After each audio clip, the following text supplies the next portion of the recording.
കാശ്മീരിൽ പഹൽഗാമിൽ വച്ച് 26ഓളം വിനോദസഞ്ചാരികളെ പാകിസ്ഥാനിൽ നിന്നെത്തിയ തീവ്രവാദികൾ കൊന്നൊടുക്കിയതിനെ തുടർന്ന് പാകിസ്ഥാനിട്ട് ഏതുവിധേനയും പണി കൊടുക്കുവാൻ തന്നെയാണ് ഇന്ത്യയുടെ ഉദ്ദേശം.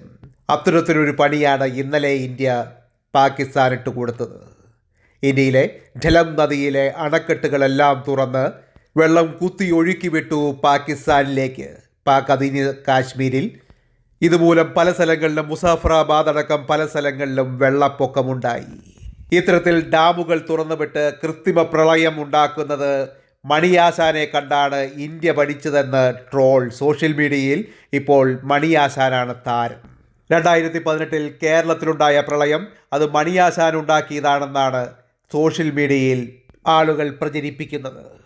കേരളത്തിൽ 99 പഴമക്കാർ പറയുന്ന 99 വെള്ളപ്പൊക്കത്തിന് ശേഷം ഇതുപോലൊരു വെള്ളപ്പൊക്കമുണ്ടായത് 2018 അന്ന് വെള്ളപ്പൊക്കമുണ്ടായപ്പോൾ ഡാമുകളെല്ലാം ഒരുമിച്ച് തുറന്ന് മണിയാശാൻ കേരളത്തിൽ കൃത്രിമ പ്രളയമുണ്ടാക്കിയെന്നാണ് സോഷ്യൽ മീഡിയയിലെ ചില ആളുകൾ പ്രചരിപ്പിക്കുന്നത്. ആ മണിയാശാനെ കണ്ടാണ് ഇന്ത്യ പഠിച്ചതെന്ന് സോഷ്യൽ മീഡിയയിൽ ട്രോൾ.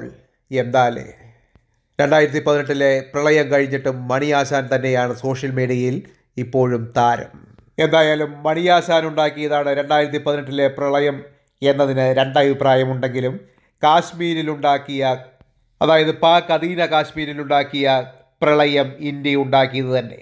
ഝലം നദിയിലെ അണക്കെട്ട് തുറന്ന ഇന്ത്യ തന്നെയാണ് ഈ പ്രളയം ഉണ്ടാക്കിയത്.